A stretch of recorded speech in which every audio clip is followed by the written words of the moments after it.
لا تنسوا الإعجاب بالفيديو والاشتراك بالقناة وتفعيل الجرس.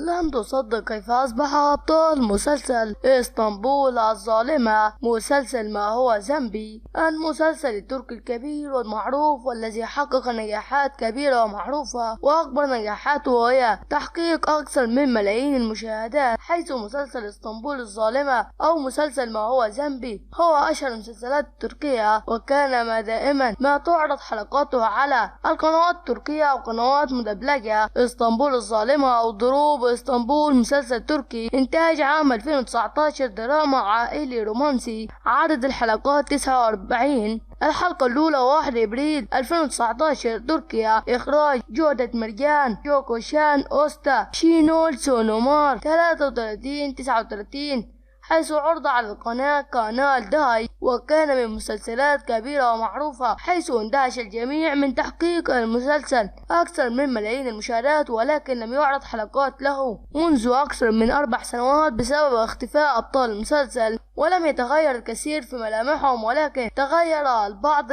من ملامح النجوم الكبار في المسلسل، حيث رفضوا إقامة